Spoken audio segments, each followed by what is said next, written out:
Robert Badinter, vous êtes ancien ministre de la Justice en France et garde des Sceaux. Vous avez mené le combat contre la peine de mort. Qu'est-ce que vous pensez maintenant de la situation avec les droits de l'homme du monde, dans le monde?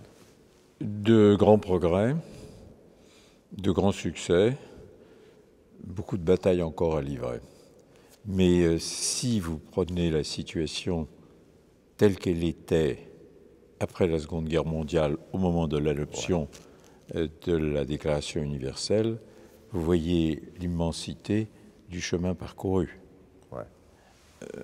Les juridictions internationales, les accords internationaux se sont multipliés, et à partir de l'effondrement du mur de Berlin et la fin de la guerre froide, les droits de l'homme sont devenus l'idéologie dominante, et on pourrait presque dire unique système de valeurs qu'on puisse considérer comme global. À partir de là, vous avez des interprétations différentes. Mais sur le noyau dur, il n'y a aucun doute là-dessus. Donc, en prenant la longue perspective, c'est indiscutable. Si on se situe en 1948 et qu'on regarde aujourd'hui, c'est en effet une grande marche en avant. C'est pas fini, mais c'est en fait une grande marche en avant. Thierry de Montbrial, quand il a fait le discours, premier discours de cette conférence, il a dit qu'il y a un besoin de, pas des droits de l'homme, mais les valeurs de l'homme. Qu'est-ce que vous avez pensé de ça? Les droits de l'homme sont des valeurs qui ont enfin revêtu la forme de droit. Si vous avez une philosophie, ce sont des énoncés de préceptes qui peuvent avoir une dimension morale. Mais si vous avez des droits, comme le rappellent d'ailleurs volontiers les Américains et les Anglais, par définition, il n'y a de droit que celui qui est enforceable in justice.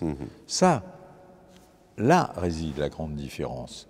Vous passez de la proclamation de principe à la garantie de ces droits. Tout à fait. Alors c'est évidemment le chemin difficile, mais nous progressons.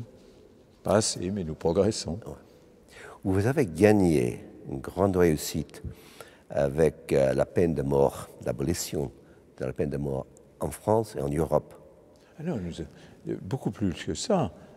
La marche vers l'abolition universelle a connu une accélération que je n'aurais jamais osé espérer. Mais ça existe toujours aux États-Unis, en Chine, en Iran, etc. Oui, mais ne regardez pas seulement les ombres, regardez les zones de lumière.